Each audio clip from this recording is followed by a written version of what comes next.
Welcome to Noble Warrior. This is a place where entrepreneurs talk about what it takes to build purpose-driven organizations. We'll be covering mindset, mental models, actionable tactics, such that you can take everything here and build your purpose-driven organization. My name is CK Lin, biomedical engineering, PhD UCLA, turned startup executive, that turned executive coach for founders and entrepreneurs, and specifically focusing on mindset and culture. My next guest is the chief evangelist at Google. He is the author of The Internet to the Internet. He sits on board of directors for the Desmond Tutu Peace Foundation. He's a musician with 2 music albums titled Kirtan Lounge. He's also a Burning Man devotee. Please welcome Gopi Kallayil. Thank you, CK. Pleasure to be on your show. Thank you so much for being here. Really appreciate it. I was actually recounting how we met. We camped at Burning Man together, and you're actually one of the first people that I met. And when you turn around, we did a little exercise together. Immediately, I thought to myself, this guy is deep. I want to get to know him a little bit more. So thank you so much for being here. At the opening ceremony, right? I remember, yeah. That's right. Yeah, exactly. I hope I left it. Oh, definitely. So one of the things we talk a lot about on this show is purpose. And if I look at everything that you've done, you are a chief evangelist at Google. You write books. You sit on boards.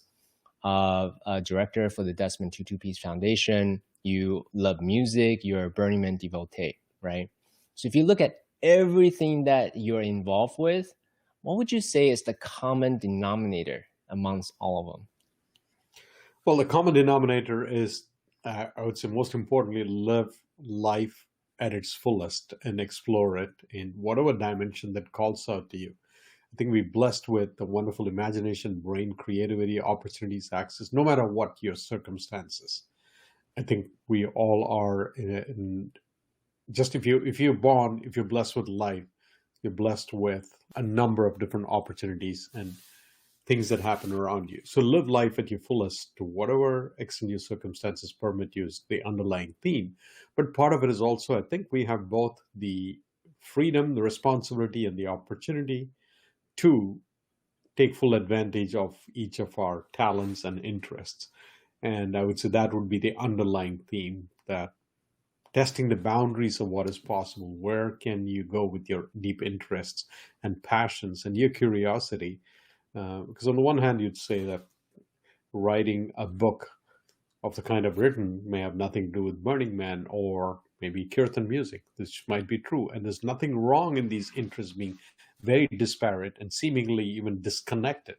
On the one hand, a more formal secular career trajectory at a company like Google or in strategy consulting seems as far away from exploring counterculture fringe festivals. But to me, all of those are within the realm of possibilities. You'll get to live one life, so live it the way you want to own it and live it. I love that. So a commitment to explore what's possible. That is the atomic unit. That's the seed that allow you to do all these different kind of things. Yeah, and what calls out to you as well. What is possible and what calls out to you at that point in time. So 5 years ago, I don't think like this kind of musical exploration is part of my journey, but since then it has evolved, and that may change. I know building physical things is not part of it for some reason at this point. Don't seem to, but maybe it's that kind of sculpture, design, industrial welding may call out to me 4 years from now, and that might be a direction that I may want to move in. Maybe you write another book on welding. The Zen of welding, kind of like the Zen of motorcycle maintenance. Exactly. I remember reading it when I was growing up, and 3 times, partly because I had to read it 3 times to really understand what Robert Pirsig was saying, and also because I greatly enjoyed it, this juxtaposition of an adventure with his son on a road bike through the mountains of Montana while he was going mad, literally, right? And I think he ended up in an asylum, at least for a portion of the time. And yet exploring very deep philosophical constructs was just brilliant. Do you feel that that level of conscious awareness or conscious awakening requires that suffering, that intensity, that the challenges that we all face as humans. Yes, it does. I believe so. You have to go through a bit of what they call the darkness of your soul before you break through. And in nature, the analogy is the most quoted one they talk about is what happens in the evolution of the butterfly. Here's a caterpillar, this creepy, crawly little thing that most people would shy away, would not want to touch and get anywhere near. And how can that little worm-like thing with 16 or 50 or what, how many legs caterpillars have? Or maybe they don't have legs, but centipede style. So they belong to that category of being, suddenly get transformed, go through the cocoon stage, and then eventually become a butterfly. And now everyone wants to touch it and photograph it and want the same being that transmuted to come and sit on their hands. But the butterfly didn't just manifest like that. It had to start at a caterpillar, push through certain growth phases to get there. And all philosophers you would see have their exploratory darkness moment, whether it's Jesus in 40 years in the desert or Buddha wandering away from his gilded palace and going hungry and sitting in silence under the Bodhi tree for 40 days before he gets enlightened. So I think as humans we have to, and that's where usually I've had my breakthroughs. I didn't call for the situation.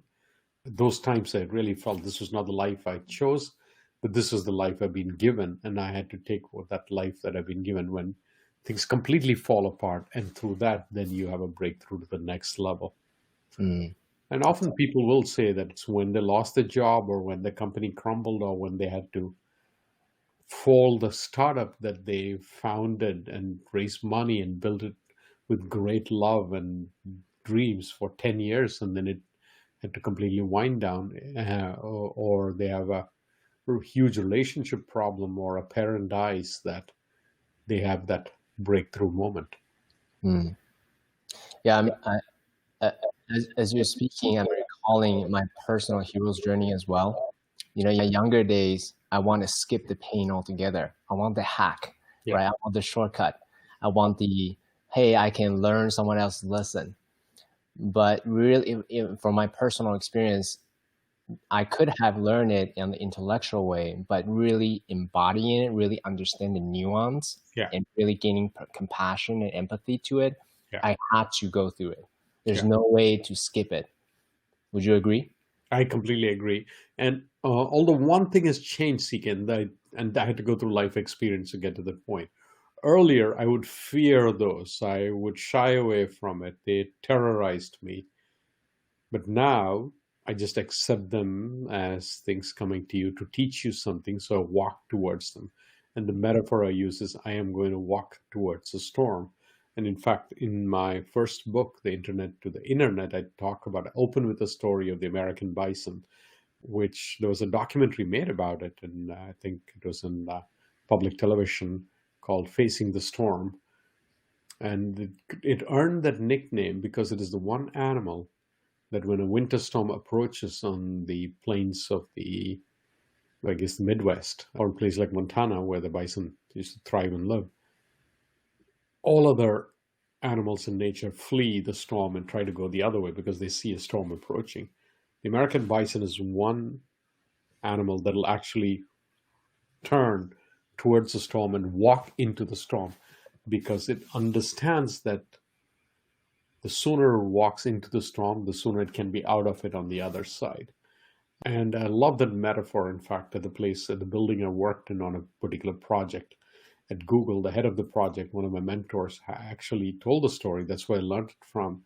And he had a big stuffed version of bison installed in the lobby. So as we walk through, it would remind us of facing the storm and walking towards the storm. I love that. What an imagery. I appreciate you're quite a storyteller. One of the realizations that I had in all of my human journey, spiritual journey, whatever you call it, is that the journey is the point. The journey is the point. It's not let me get through it as quickly as possible, but actually enjoy the entire journey, the highest of highs, the lowest of lows, and really just allow myself to, as you said earlier, continue to explore what's possible for human being. Yeah. Yeah. Thank you. One of the things we say here on this podcast a lot is our superpower comes from our deepest wounds. Once you get through it, then you develop extra capacity, extra capabilities. Then that becomes your superpower because you now have earned it, right? Yes. So it's a two-part question for you. So thinking back, what would you say would be your superpower? And then what would you say was the wounds that you had to overcome, that you had to integrate in order to earn your superpower? Yeah.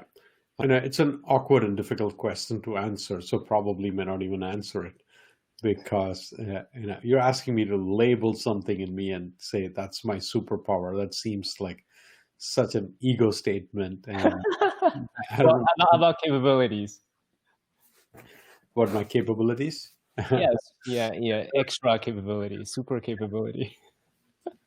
Well, there are several. The one that would stand out and that often has been commented on, I have, and it's a completely learned skill. I've become a good presenter, communicator, speaker.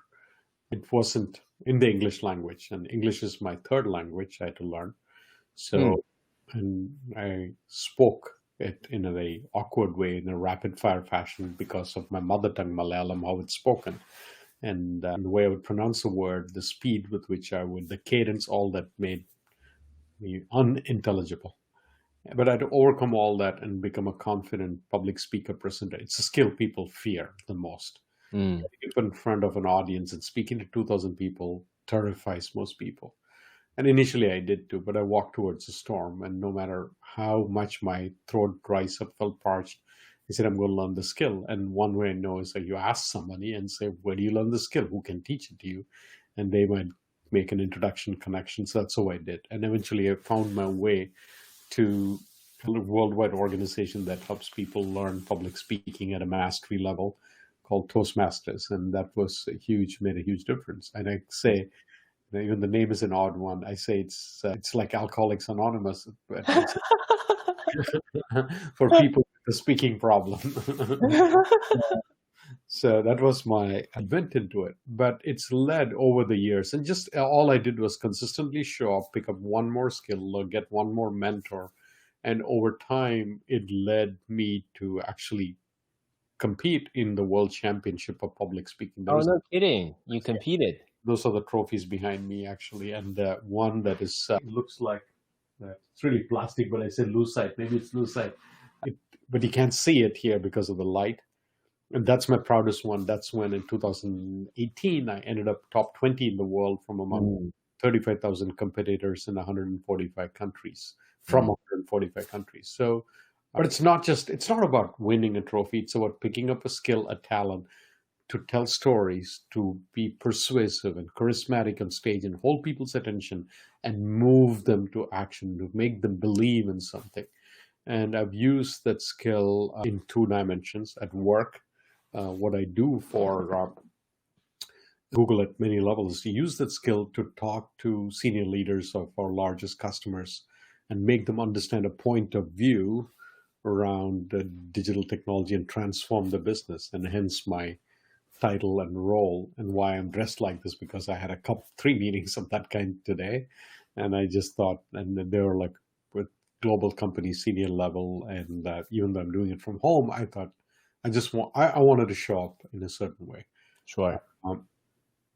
But that's on the professional side. It's helped me pivot my career around that skill. And I realized how much it's a sought after skill, particularly in my industry, to be able to take these complex concepts and demystify it for a business audience at a leadership level. But secondly, it's also given me a platform outside of work to able to speak and bring out messages that I want to deliver. And that's what led to 5 TEDx talks by now. Wow. Hundreds of speaking opportunities around the world. I travel all over the world and get to speak. I get invited. I would probably do it 2x that level. Post-COVID, of course.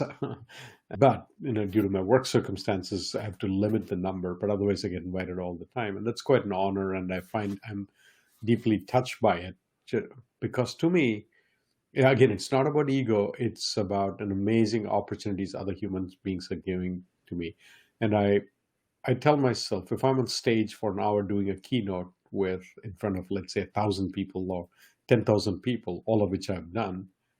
So if let's say large scale audience of 10,000 people, you do a keynote, it's 2 hours of your time, but it's 20,000 hours they're giving back in exchange. Mm, You know, 20,000 hours of attention. So this is an unfair value. You're getting so much love back, and you mm, better take this very, very seriously. mm, And therefore, I do follow a thumb rule that my professional coaches have taught me that for you put in 2 hours of work for every minute on stage.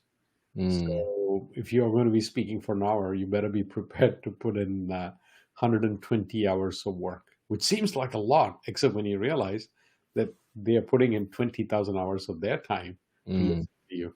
Uh, so in terms of rehearsals, preparation, checking with the host, etc., I put in a lot of time. So I would say that would be one skill that I've picked up over the years, and that's you could call quote unquote superpower. But I just think of a talent, a blessing that I've been given that has really served me well in my personal and professional life. And the mm, reason being, communication is one of the key drivers of how we live and function. You can have the most amazing talent, you can have the most incredible ideas and genius brain, but you are both judged, perceived, and the effect you can have on other people, your ability to influence and persuade, is all dependent on how well you can articulate and communicate that point of view, that idea. And either people will listen and will get moved by it, or they they they won't get the message. They won't pay attention to your message. mm. I love that. So inside of what you said, there's a few different points I want to highlight. And I want to actually mention another superpower that you didn't mention is this. So you pull on the thread of this commitment to acquire new skills. Yeah. You lean into it, and then you follow that curiosity, and then you reframe the work that you had to do as a way to earn the, 20,000 hours of whatever attention that the audience is not gifting you. Yeah. I really like that mental model because in my mind, I'm a Toastmaster as well. Good. And I competed as well. I didn't get to the world stage, but I competed regionally. In my mind, I was thought like, man, there's like hundreds of hours of work for just 10 minutes, 20 minutes. But that framework of actually people gifting you their attention, Yeah. is a beautiful, for my cerebral mind to make that calculation. So thank you. I appreciate that. Yeah. Once, And for that, I'm sorry, irrespective, all I'm saying is if you think you're putting a lot of time, you're getting 10 or 100x the amount of time back in exchange. totally. Now that you know the format of the contest, it's a 7 minutes 30-second speech. And by the time I was at the semifinals of the World Championship, I had done it more than 100 times in front of live audiences as part of my practice and learning. So that's the only way you can make it better. You have to record it each time and watch it. So I had this crazy routine that I would find live audience. Any live audience that is willing to listen to my 7 minutes, 30-second speech, I would sign up for it. That means I had to drive all over the San Francisco Bay Area, up and down. And I would do it lunchtime. I would do it evenings. I would do it weekends. And in some cases, I would catch a flight just to get one 7 minutes, 30-second speaking opportunity. Wow. That's dedication. Audience, like at a regional conference, they invited me to come and speak and be the keynote speaker. As part of it, they said, you can do this speech also. And then I would record them all, send it to my coach in Chicago. That's Prasian Vasilev, the 2013 world champion. And then Friday after work, I would fly down and stay in a hotel so I could practice with him live Saturday, Sunday, and fly back. And I did weekend after weekend. I don't know how I got through that period, but it can get very obsessive. It leads to actually a second skill that I picked up along the way is to be doggedly persistent. And I learned this after I did my first ever marathon. And before that, I'm not an athlete by any stretch of the imagination. It's in the culture I grew up. It's more important to get good scores in the math test than shine on the basketball court. That's just how Indian culture is. And growing up in India, the emphasis was not on sports, but academic excellence, particularly in math and sciences, and get into a professional degree course. So, but when I came here, I stumbled across the finish line. Politically speaking, I was not running it of the Central Park of the New York Marathon. I just happened to be in Central Park at the time, and I didn't realize it was the day of the New York City Marathon. And I saw all these people go by, and I had a certain imagination of the kind of people who probably run marathons. And what I saw was these were not elite athletes. These were people who were on wheelchairs and crutches, and people with all types of body types were finishing the marathon. And that's when I said, if they can do it, I should be able to do it. It took me several years to sign up. Finally, I signed up and I did it. It took a lot of training and having coach and working with a team, etc. But I stumbled across the finish line in a time that is not flattering at all. And again, it proved once again I'm not an athlete. But all I cared was that I had to get across that finish line. But it taught me the power of setting a goal and being persistent about it and getting to it. And I started bringing that approach to other things, including the winning the Toastmaster, well, not winning, getting to, I said, in the top 20. That didn't happen automatically. And after I first started competing, it took me almost 17 years before I got to that stage. And I'm still not done because I've not won outright. At the back, there is a gap, and that gap is for the actual championship trophy. And, but I don't care if it takes 20 years or it doesn't happen in my lifetime. Again, the goal is not to outright win a piece of plastic you can put on your bookshelf, but to constantly keep pushing, saying, can you get better at it this year than the previous year? So that sense of dogged persuasion and knowing you're doing this for the long haul, and you're competing only against yourself, and the game is never over. It just the innings got over. So there's one more inning that you can give yourself if you're pursuing a goal. Is another, I would say, using your terminology, superpower that just life experiences taught me. Yeah, thank you. And I think the listeners who are watching this are also getting the path of learning, the context of learning also, as well as the path of learning. The context is that this is not as a way to win some medals or plastic things or acknowledgement. This is a path of self-actualization, self-realization, right? There is actually one superpower that you mentioned. I wanted to identify it and set up the question a bit. So one of your TED Talk, the MC, talked about the magic of Gopi. She recounted a time where you showed up at a restaurant for some events, and then within minutes, you were able to get everyone shifting their context, their attitude, including the bartender, the wait staff, right? And I would say this is unique and different because not everyone, so a lot of people run marathons, a lot of people do public speaking. In my mind, these are external skills, right? But certain people with certain charisma, certain magic can actually empower people to do something that's outside of the context of everyday activities. Yeah. So can you talk a little bit more about that, the magic of Gopi a bit? I know it sounds a little egoic, but but if you can kind of try to hone in on the X factor on that a bit, I think it's worth discussing.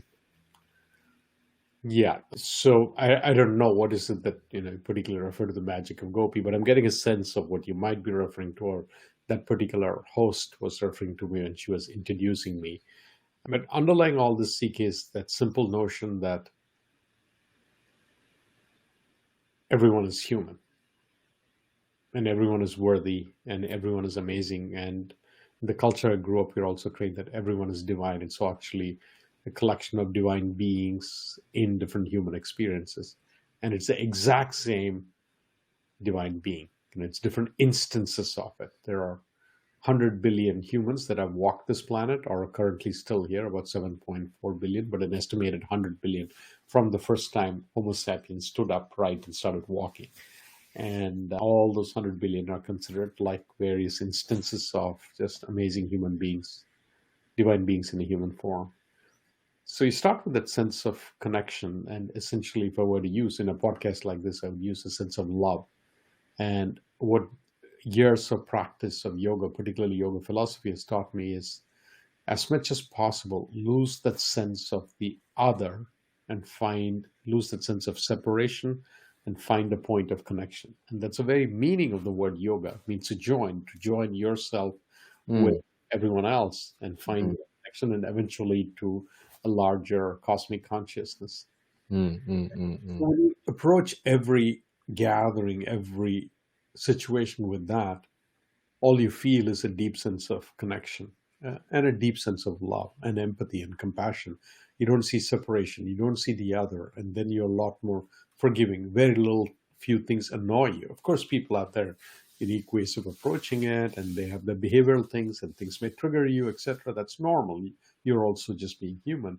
But underlying all that, you're able to just acknowledge the fact that there is this connection, interdependency amongst us, and that creates a certain spaciousness, that creates psychological safety, that creates certain beauty, and then things start flowing. Magic happens, and you can have fun with it, and you're not uncomfortable in any situation, you're not nervous about it.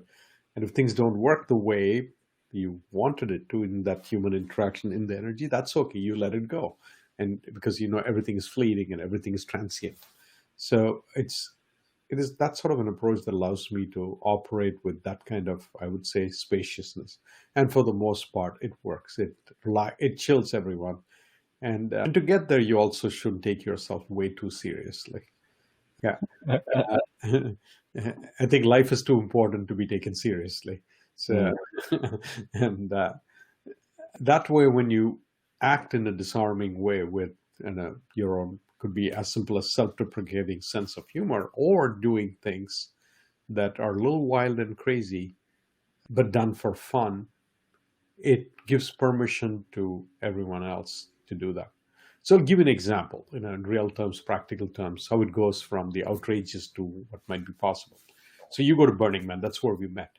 mhm, And I've gone 15 years. This would have been my 16th year if we mhm, had it. Why do I go? One of the reasons is it's this artificial container that exists for a week.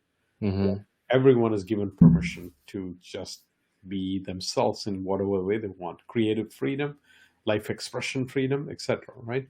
Everyone who shows up, especially the people who've been going there for a while, do that. And the silliness of it all, and what people are wearing, and what form they take on, it doesn't exist anywhere else in the world. And therefore, it is beautiful because the instant you go there, the very first time, people who don't even know what the festival is about arrive and change. They watch this and say, "Oh, I can be that way." Right? So that's sort of a norm. Now, it's easy because that container at Burning Man permits it, and that's how it got created, and that's how it's thrived for 30 years, and that's why only a certain type of person gets attracted to it. It's not for everyone. Not everyone is at that level of comfort or uh, thinking. But elements of it you can bring to other situations also. So I have walked into business meetings here at work, and in with some of my Burning Man attire. I did one last week when I was presenting to a group of fairly senior clients. I had my crazy hat and jacket on, and part of what I'm asked, I have to do in these kind of conversations is really create magic with the products we're building, the ideas we're exploring. mm, I said, we will explore, but let's start with some literal magic. And I actually did a magic trick, where out of the hat I pulled out their product, and it is fun. It is a little silly, but instantly it gives permission to everyone, saying, "Relax, let's be ourselves and have a really good mm, conversation." And mm, the most difficult business conversations take place when people are relaxed, having fun. That's when you learn. That's when creativity flows. That's when ideas explode. But in order to get people to that stage, I had to take that little bit of a risk of doing something on the edge. And mm. so I was bringing a concept I might have learned from Burning Man into the situation. First, I give myself permission, take that risk. It could bomb, it could go the other way, but it's fine. Right. It's not going to kill me. It actually worked very well. And we had so much fun and amazingness in that meeting and conversation. Mm. I like that. So if I understand you correctly, you constantly are putting yourself or create situations where you're putting yourself at the edge. that requires a little bit of a risk, that requires a little bit of courage, right? And then as a way to strengthen your own muscle or permission, whatever you call it, as a way to take bigger and bigger risks. Is that accurate? Only partially. Let me restate exactly what I'm saying. So the idea is not to put yourself on the edge or take risks just for the sake of saying, can I take a risk or can I be on the edge? The idea is to create these kind of environments where I said, make it disarming, make it a little fun, give people permission to be themselves. But to do that, you have to do something that may be slightly on the edge or unconventional. You're not doing it to get the edge or to take a risk. You're doing it to get to that end state. And therefore, that risk or being on the edge is just an intermediate step. If there is a way by which you can do it without taking the risk, without going to that edge, that's fine too. So, for example, there are meetings that I've done. We said, let's just before we get into the business topic, let's just sit down and meditate for a few minutes. And in today, 5 years ago, that would have been seen taking a risk, going on the edge, but not today. People do it all the time. Let's ground ourselves. It'll be seen as a little new age woo-woo stuff, but very normal in San Francisco or California, and almost expected. A tech company, right? So, I love that. Thank you. What would you say is the source of your courage? And I wanted to say this because you do a lot of work personally, right? Like on the personal level, you practice yoga, you take on physical challenges like marathons, you do these type of things as a way to bring in that collective flow, right? What would you say is the source of that courage? What I want to inquire about is there's a lot of things that we could do, but we don't do because of that. Oh, I wonder what people is going to think of me, or I don't want to look stupid. Like a lot of those internal resistance. Where did you find that internal courage as a way to overcome any kind of internal voice that you may have? Yeah. So the word courage implies that you're going up against some kind of a fear, and it could be fear of, when you take any kind of risk, there is the fear of, in this case, it is what I call social risk, embarrassment, being laughed at, being judged. This is our fear, right? If I do something, I fail, others will think I'm stupid or I'm not talented or I am clumsy, whatever is the story in your head. Or it could be fear of losing something. I have these resource assets. If I take all of my life savings and start this restaurant, then what will I do? How will I live? How will I survive? Or I fell in love with someone in Italy and I want to move to be with her, or she's suggesting we buy a boat and go sailing around the world for a year and have an amazing time. And what if I uprooted myself and made the decision and things didn't work out? It would be kind of messy and I'd have to unwind life and I would leave behind so much baggage. So all these fears that come. What gives me the courage is, so what started giving me the courage was two realizations. The first is that in the long term, none of these will matter. Okay. We live in such a temporary, impermanent life in some very short time window, 30, 40, 50, 60 years. CK, you and I and everyone listening to the podcast will be a pile of dust somewhere and none of our life will matter. No one will remember. We'll be just like a little tiny speck of dust. There won't be any memories. The world would have moved on. How much do we remember? A few characters here and there. Maybe there's a paragraph left about them in the book. And I was struck by this when I was in Mongolia, and I went to Karakoram, which is the capital of Genghis Khan, one of the greatest invaders, conquerors the world has seen. In fact, and he's a Mongolian and emperor, and he did it all on horseback, without telephone, social media, without Twitter. Without Google. Yeah, exactly. But I mentioned that platform because of the fondness of leaders around the world to broadcast their message to large numbers of people. So riding on a horseback, he had created an empire that I'm told stretches from modern day Korea in the east all the way to Turkey in the west. And when I went, the capital, there's nothing left in Karakoram. the guide pointed me to a little turtle, a giant turtle in the desert, and said, and there was a tumble of rubble rocks strewn around the turtle. And he said, off the capital, this was supposed to be the corner of the big fort that was his house. And all of that is gone. Time and history has wiped it all away. All that is left is this giant turtle that defined the corner of the wall that surrounded his fort. And that is Genghis Khan, right? Mighty emperor who at one point ruled over so much of the world. And it's the same goes for Alexander the Great or any one of these people that must have had such a fierce, powerful hold over such a large space, human beings, and geographical territory. None of this matters. Few people, their memories are left one statue, maybe a little bit of a book, a few chapter. But another 100 years, even the ones in modern history that we talked about who created waves will become less and less known, right? So that gave me, so there's nothing to worry about. In the long term, all these things we worry about will just not be significant. Will be a pile of dust somewhere. The second is the realization that at some level, no one really cares or watches. Everyone is watching about themselves. They're concerned about themselves. Okay, people don't have the mind space to look at you for a brief, fleeting seconds. They might say, "Oh, you're silly," or "You're," if they're judging it out. Okay, but most of the time, we are all so concerned with ourselves. We don't have the time to look at someone. So that should give you a lot of relief. No one is really paying attention to you. You have to work very hard to get people's attention in the first place. So get over it. Okay, you can do anything you want. You can give the worst speech and bomb. For 8 seconds, they might say, "Oh, that worst speech didn't work," but people have moved on. They're not. You're the only one still obsessing over it. So Mm. that realization, I said, I have nothing to fear. And the third is, what are you fearing? You're only fearing a construct in your head and imagine in someone else's head. It is only a thought process.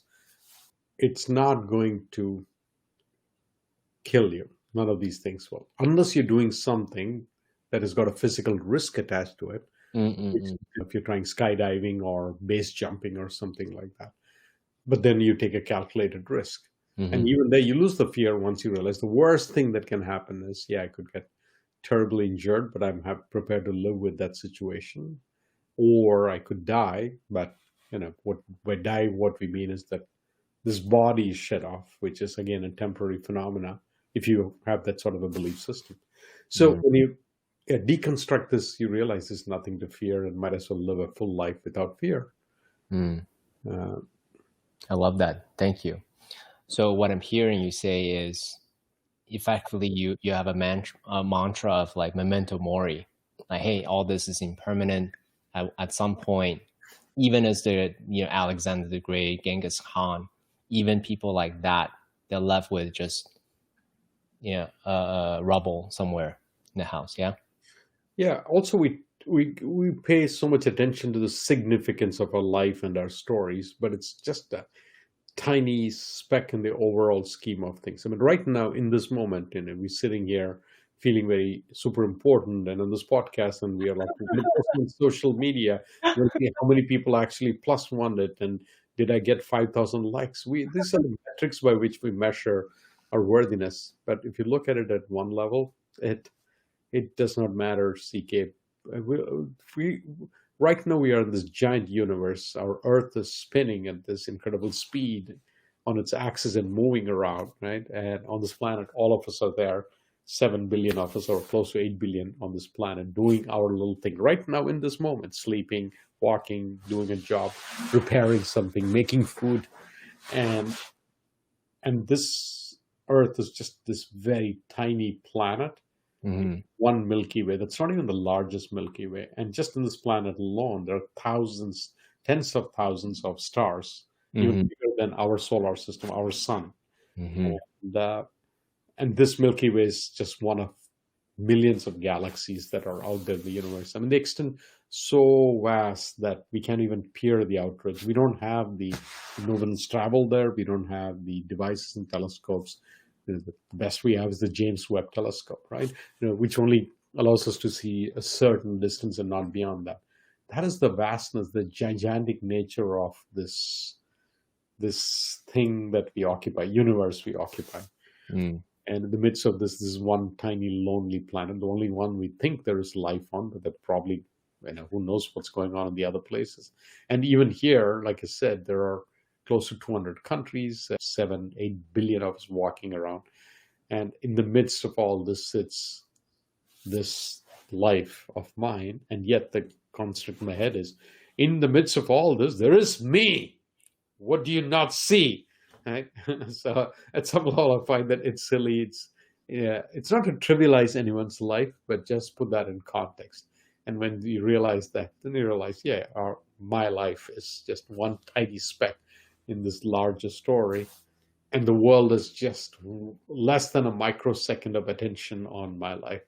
So then there's nothing to fear. I just do it for my own enjoyment and pleasure for the most part. I love that.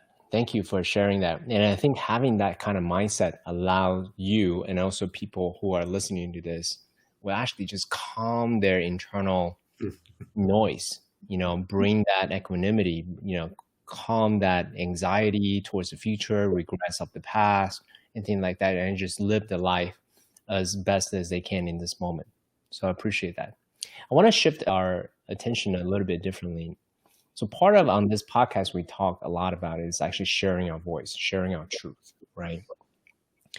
And you have a very interesting title, Chief Evangelist. What would you say? Well, one, how would you define evangelist as a word?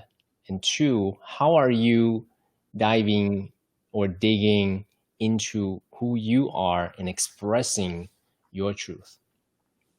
Yeah. So the title evangelist is commonly used in the tech industry, but for most people it trips them apart because it's used in the context of religious Christian evangelism. And the term, literally, I look at it the way the word guru is used. Originally, guru used to be, it's a word for, literally it means teacher in Sanskrit, but almost always it seemed to be associated with teachers of spiritual wisdom, and therefore there was a mental construct that it was a man and older, bearded, and dressed in orange.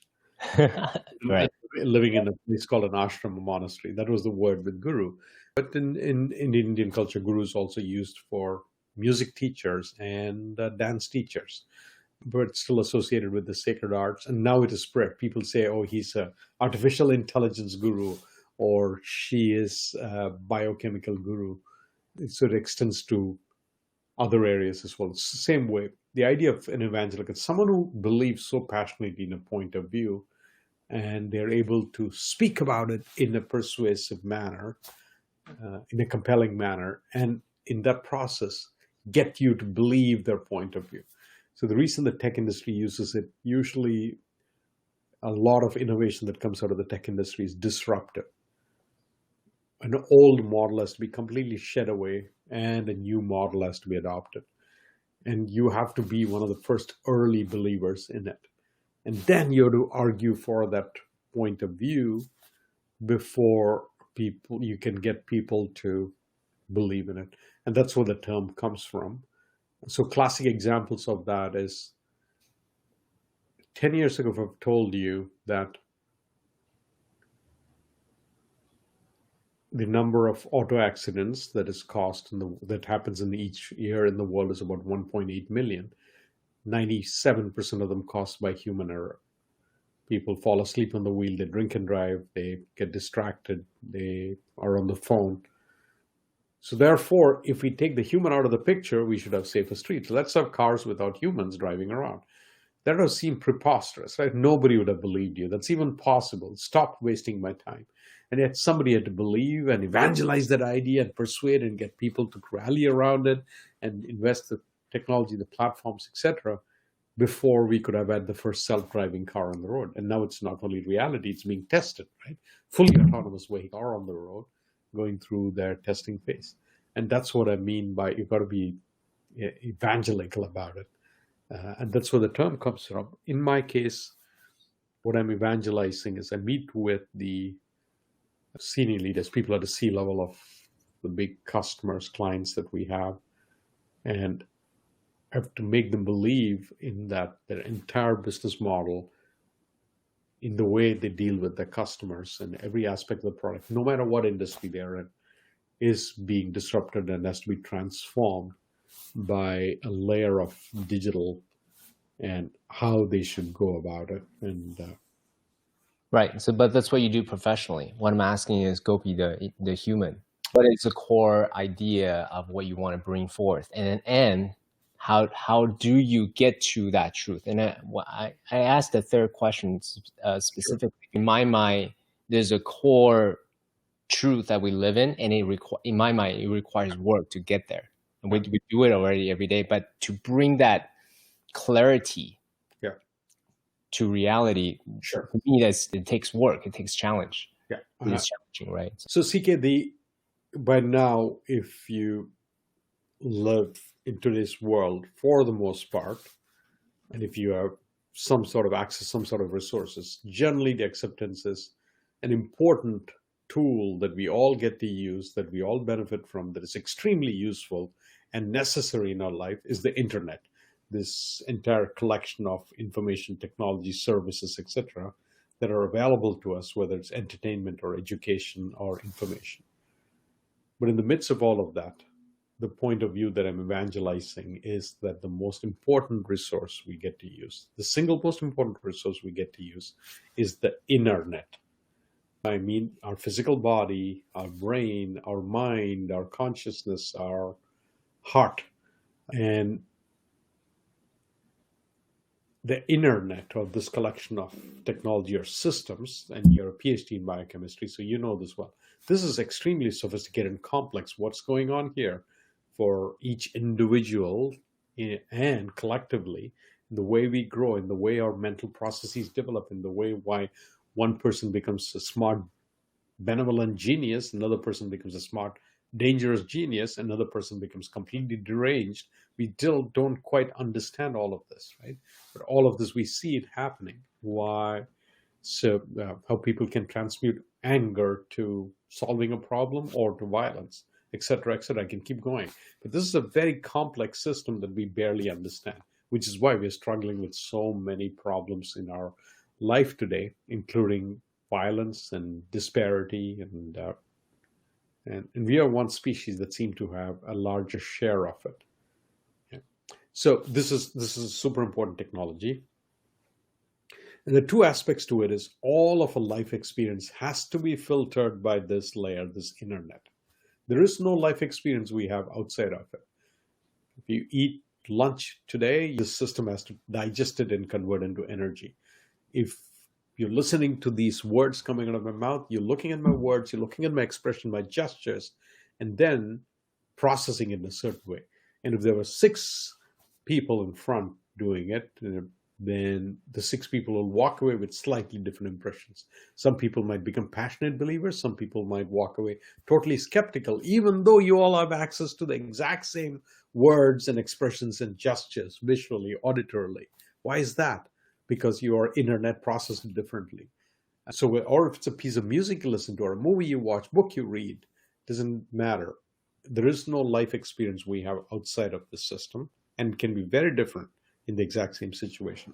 The second is, we go through life, and most everyone wants to use this life to express themselves.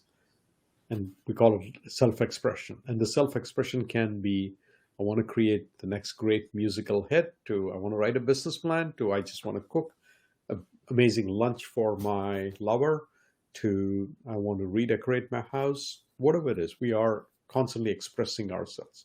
And all of our expression, whether it's physical, mental, intellectual, from the food you cook to the idea you develop to a song that comes from your throat, has to come from this inner technology.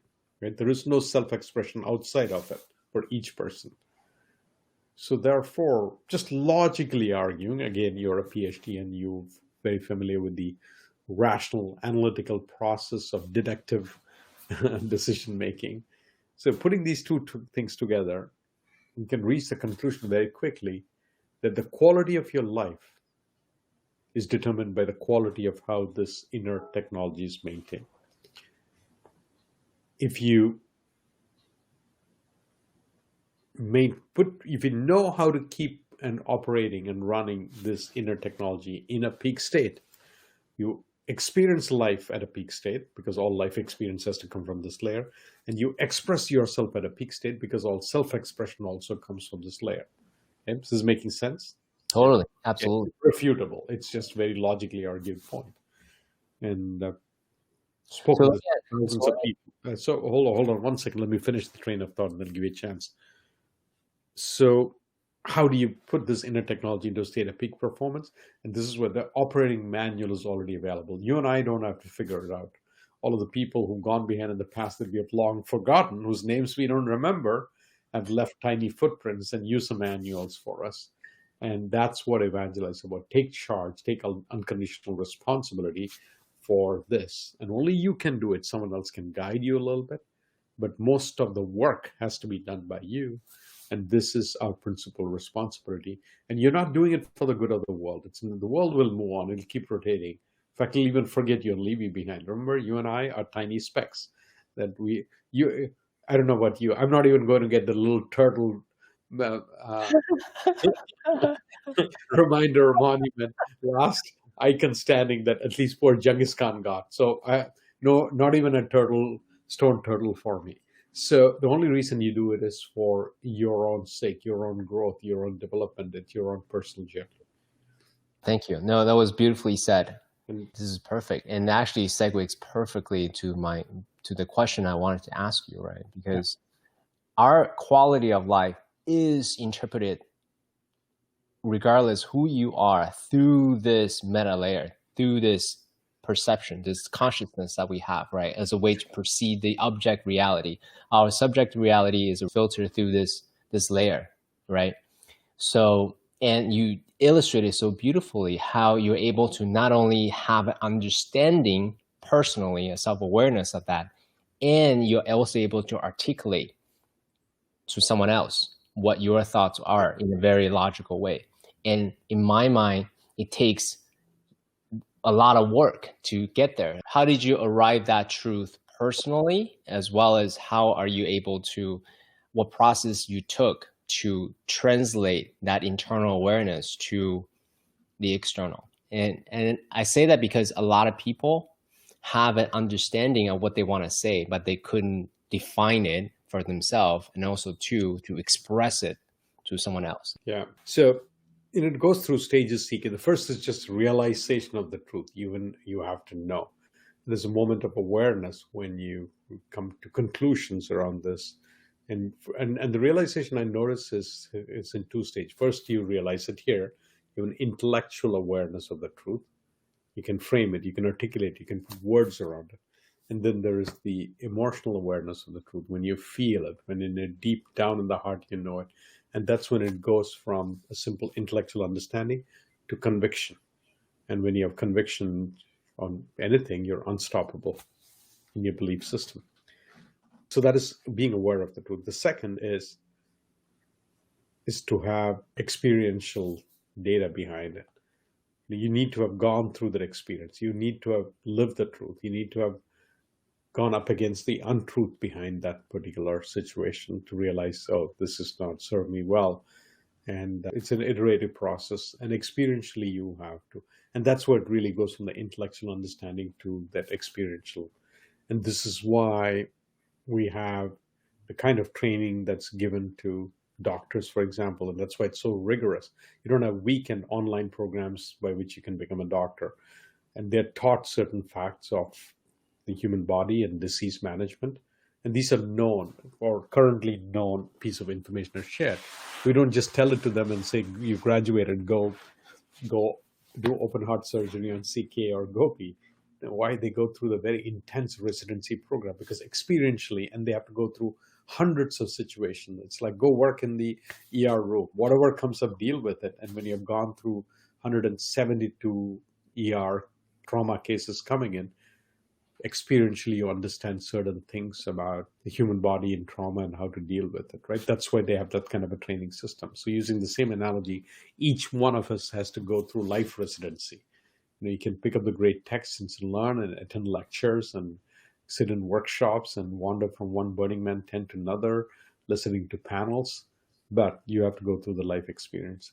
And then when you've gone through that and you have deep rooted conviction and a passionate belief, there comes a point when you have the urge to tell it to others, when you feel compelled to it. There's an old Ethiopian saying, when your heart is full, it overflows through the mouth.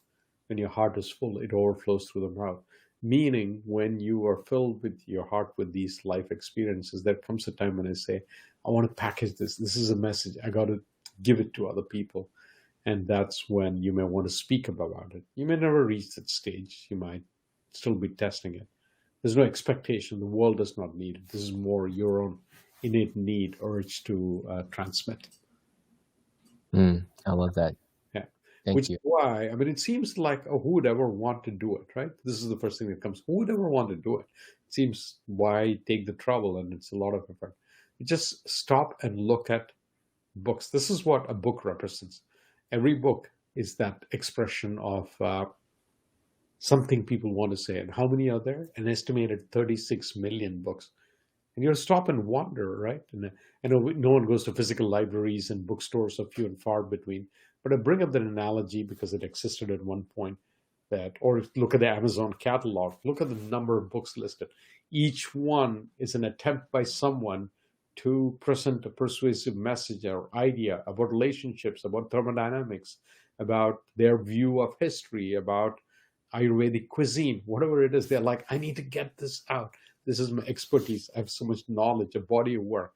Some human somewhere spent time understanding, learning, mastering all of this, and then they will want to transmit it.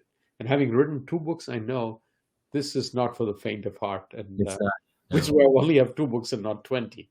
Okay? I might have reached my limit. It's a hard process. The first one took me 10 years to write. And sort of built a process. The second one, 3-4 years. And yet people do it.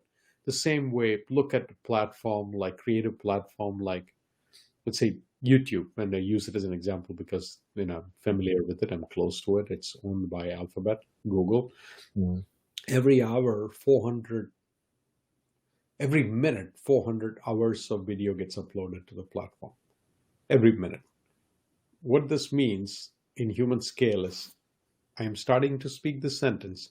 And as I continue to speak the sentence, and if I were to take a minute to finish the sentence, CK, in this instant, right now, human beings are uploading videos. And when I finish the sentence, like right now, all of these videos that just happened in this instant will take us 400 hours to watch. And the next minute it happens again, another 400 hours, and the next minute.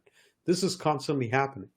And if you examine those videos, these are people, again, transmitting messages. It's creative. They're dancing, they're singing, they're doing cooking shows, they're teaching someone how to speak Spanish or to do carpentry work, or they're explaining the great theories or the explanation behind the first 3 Yoga Sutras of Patanjali. Whatever it is they choose to, they're like, I have a body of knowledge. I want to propagate, I want to communicate. And it's all for free, right? A few people make maybe say money off it. Most people don't, but they're uploading beauty tips and tutorials. And some of it just to gift it away, some of it for hopefully fame and celebrity status. Some people want many, many likes. And none of this will matter anyway. As I said, we'll all be a pile of dust somewhere soon. So, but still we chase it, we pursue it. And that innate need. So I'm not the only person who is chief evangelist of something. As I showed, those are examples of everyone is evangelizing something out there. So let's talk about that for a moment, because you are very familiar with technology. Yeah. I'm running a little bit out of time. I'm running up against my next meeting, so I need to. I've got several appointments after this. Totally. So why don't we actually let's leave following questions as a cliffhanger. So Gopi, I want to acknowledge you for sharing your wisdom, sharing your life journey, sharing your life philosophy with us. There's so many more questions I want to ask. I want to geek out with you. Every time we have interactions, always, very, very deep, very felt emotionally. So I appreciate the openness, the courage, the generosity that you share with me as well as my audience here. Yeah, thank you. I hope that we get a chance to jam again on just the secrets of life. How to actually, build a business, a life of purpose and fulfillment. So thank you so much for being on the show. Really, really appreciate you being here.